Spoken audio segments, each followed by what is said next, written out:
Warning. I chain smoke and I say fuck a lot. But I accept myself for the way I am. I accept you too. Viewer discretion advised. About a month ago, I put out a video called Wonderland Club about a global child pornography network. They called themselves the Wonderland Club. While I was researching it, I was looking into Alice in Wonderland, and yes, I had already heard a rumor that Lewis Carroll was a pedophile. So while researching that, I found this video. It's about an hour long. It's called The Secret World of Lewis Carroll. I'll leave a link. I got it down to about 15 minutes, but honestly, I didn't know any of this before. 150 years ago, this book was published. It would become one of the greatest children's stories ever, and it all began here. One summer's day, the Reverend Charles Dodgson took 10-year-old Alice Liddell and her sisters on a boat trip along the River Thames. The girls were absolutely enchanted by his stories. Only a handful of people would have known at the time that Charles Dodgson, a maths don at Christ Church, Oxford, was also Lewis Carroll, and that the inspiration for the book was a real Alice, Alice Liddell, the Dean's daughter. For years, the relationship between Carroll and Alice Liddell has been the subject of speculation. It was in the corner of this famous quad at Christ Church, right over there, that Lewis Carroll wrote down his story, Alice in Wonderland. And over here was where Alice Liddell lived. She was the Dean's daughter and the inspiration for the book. So how did those adventures come to be created? It really began here in Oxford when Lewis Carroll first met Alice Liddell. She was around 4 at the time. He was 24, a newly qualified maths don. It was a relationship which seems unusual, to say the least, to modern eyes. He was dry, methodical, punctilious. Alice Liddell said that he looked as if he had a poker stuck up him. He was, so upright. Everything was, neat, fixed, orderly. I mean, it's hard not to think of him as someone who had a mild form of OCD. In those days, dons at Christ Church had to take holy orders, and they had to be celibate. So Charles Dodgson became the Reverend Dodgson, though he never converted to full priesthood. Carroll spent almost his entire adult life a bachelor don, behind the cloistered walls of Christ Church. And even though he wrote both the Alice books here, he kept his identity secret. It was when Lewis Carroll was working in the library at Christ Church that he first spotted Alice, playing with her sisters in the deanery next door. So this is his office when he was a sub-librarian. This is the view. Oh, that's a beautiful walled garden. So that is where he would almost certainly have first seen Alice. Alice Liddell for the very first time, because that's where the Liddles lived. That's where they lived, and that's where the girls were playing. Alice's father was appointed Dean of Christ Church, which at the time was the place to go. They were a glamorous family. They had parties, they had musical evenings, they were friends with royalty. Lewis Carroll was really drawn to all 3 little girls initially because they were all photogenic, charismatic, and upper class. He had just got his first camera, and the friendship developed really with him trying to get them to sit for photographs. Carroll kept very detailed diaries, and here's an interesting entry for April the 25th, 1856. He was on a visit to the deanery. The 3 little girls were in the garden most of the time, and we became excellent friends. We tried to group them in the foreground of the picture, but they were not patient sitters. I mark this day with a white stone. And that's what Carroll always does when it was a particularly special day. They became tremendous friends, all 3 girls, even though Alice was obviously singled out as the special one. She was pushy, imperious, shaking her hair, he always used to say, shaking the fringe out of her face and sort of bossing everyone around. She was a beautiful child. She had an assurance that her sisters didn't, and her older sister in particular didn't like being photographed. She found it really self-conscious making, but you can imagine Alice loving it. He had written it out by hand himself and then drawn all the pictures. And this is it. the original version of the children's masterpiece, Alice's Adventures Underground.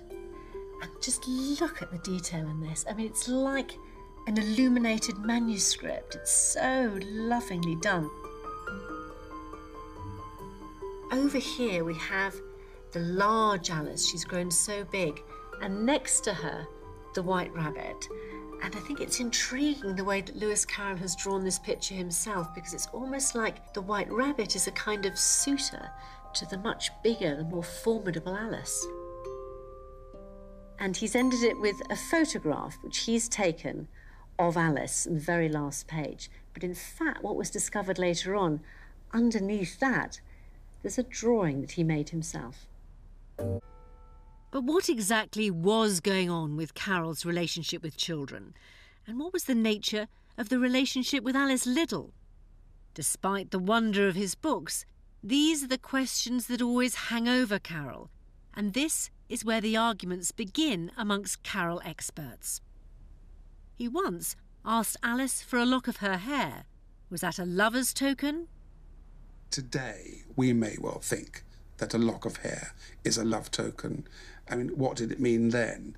I mean, she was just a young girl. So I think it's really, it's very difficult to describe. I mean, it's the character of the man is one that enjoyed the friendship of children, but there is no sense of a love interest in this at all. He was emotionally involved. There's just no question about that.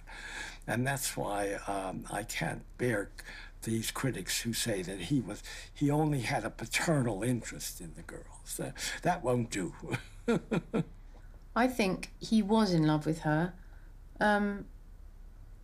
but I don't think he would have admitted that to himself. What makes Alice in Wonderland, I would argue, such a powerful book is the very fact of Carroll's repressed attraction to Alice. Among the photographs Carroll took of Alice in the Deanery garden is this one, still controversial to this day. It shows Alice dressed as a beggar maid, with her ragged dress falling off her shoulder. It's quite a challenging look, isn't it? It's a very challenging look. And the fact that you can just see one of her nipples is something that a lot of viewers find slightly disturbing, as if there is a little flash of sexuality there. The picture may be ambiguous, but one thing is certain. The special friendship between Carroll and Alice Liddell resulted in one of the greatest children's books ever written. And yet, by the time Alice's Adventures in Wonderland was published, that friendship had come to an abrupt end. Why? In June 1863, something happened, and Lewis Carroll was exiled from the deanery. To find out what happened, the obvious place to come would be here, to his diaries. But when you look inside, pages are missing. Just looking along here, you can see where there's been a razor cut. So somebody cut those pages out with a razor blade? That's not suspicious at all. That's normal. When his nieces inherited his diaries, they cut out a number of pages, and we have to put bits and pieces together to try to think of what might have happened in the deanery. For 5 months following this apparent rift, there's no mention of the little girls in the diaries at all, until we come to December the 5th, and there's a theatrical evening. At the very end of that day, Lewis Carroll writes, "Mrs. Liddell and the children were there, but I held aloof from them as I have been all this term." Held aloof, such an interesting phrase. What was really going on? It's my theory that Alice's mother was the cause of the split. Carroll's manner grew too affectionate to Alice, and she burnt all the letters that Alice had received from Dodgem in the waste paper basket in the deanery. Is there evidence of that? My grandfather mentions that it happened, yep. It's a story in my family. So was Carroll's attachment to Alice the cause of the rift? It's possible, But there may be other explanations. In this archive in Woking, where the Carroll family papers are kept, an intriguing piece of evidence, a scrap of paper, points in two other directions. Alice's sister Lorena, or Ina as she was known, and the governess, Mary Prickett. This is a note written by the niece who cut out the pages. It's actually called Cut Pages in Diary. She writes, L.C. Lewis Carroll learns from Mrs. Liddell that he's supposed to be using the children as a means of paying court to the governess. He's also supposed to be courting Ina, that's Alice's older sister. Sounds like someone's trying to rewrite history to me. It's true that there were rumours at the time about Carroll and Lorena, and also about the governess, and that's what this scrap of paper is referring to. However, there is another document, a letter written by Lorena to Alice when they were both in their 80s. In it, Lorena informs Alice that she's just been interviewed by a biographer, and she's worried about the explanation she's given for the rift. I said his manner became too affectionate to you as you grew older, and that Mother spoke to him about it, and that offended him, so he ceased coming to visit us again, as one had to give some reason for all intercourse ceasing. This letter appears to point things back to Alice, so the mystery of the rift remains unsolved. All we know for sure is that in June 1863, Carroll was exiled from the deanery, and when he was eventually invited back in December that year, his relationship with the family had become formal and distant. Over his lifetime, Carroll accumulated hundreds of child friends. He'd meet them on railway journeys and at the seaside, his pockets brimming with puzzles and games. He basically picks them up.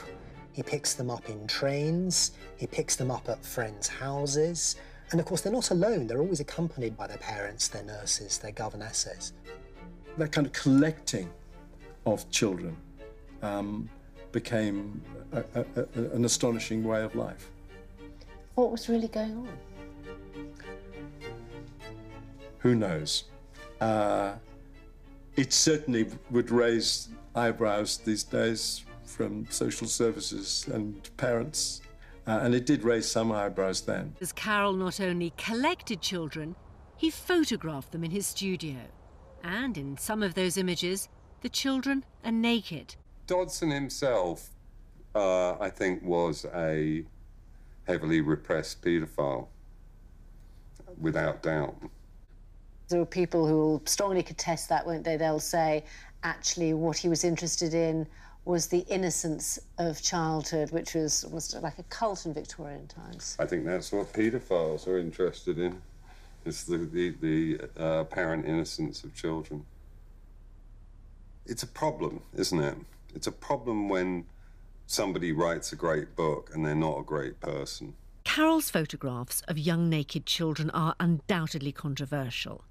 But towards the very end of filming, and after completing our interviews with the Carroll experts in this programme, we stumbled across this. I don't know if I can show this. It's like 150 years old. It shows her breast, but she was like 12 probably or something like that. So I'll just zoom in. If authentic, it would completely change our ideas about Carroll. Our researcher found this photograph in a French museum. It's attributed to Lewis Carroll and it's labelled Lorena Liddell. Now, Carroll took lots of photographs of Lorena, but this one is shockingly different. It's a full frontal picture of a naked young teenager, a picture which no parent would ever have consented to. So is it genuine? Well, here are some photographs we know Carroll took of Lorena at Christchurch. Is this the same girl? Whoever the young girl is, she certainly doesn't look at ease. So was this taken by Lewis Carroll? It certainly needs investigating. And subjecting it to expert tests may be the best way of discovering more clues. This isn't the first time the image has been examined. In 1993, the Carroll expert Edward Wakeling judged it to be inauthentic when he compared it to known Carroll photographs. But would subjecting the original to forensic tests suggest something different? Nicholas Nicholas Burnett is a picture conservationist with specialist knowledge of 19th century photography. There is something quite strange, isn't it, about the pair of us looking back into the eyes of this girl. And it's a young girl, isn't it? A naked picture of a young girl. Yeah, absolutely. We've brought Nicholas here to the Musée Cantini in Marseille to examine the photograph. It says Lorena Little, L. Carroll, Cole, M.C. So I think that's a dealer's inscription saying what it is and where it came from. Cole probably is short for collection. And just to save time for this video, they put it through a bunch of tests and shit, and then... So can you just, given what you've been looking at so far, can you sum up for us what we know and what we don't know about this photograph? Well, it's taken using a negative process that Carroll used. It's printed on the sort of paper that he used, about the right dates, so far everything fits. Overall, we've put this photograph through a number of different tests, and you've given us your scientific opinion about it all. What's your gut instinct? My gut instinct is it's by Lewis Carroll. Yeah. Why is that? Just everything about it, really. And I found this wasn't in the documentary. What is it with Wonderland and pedophiles? Fucking stoned. I got motherfucking speed.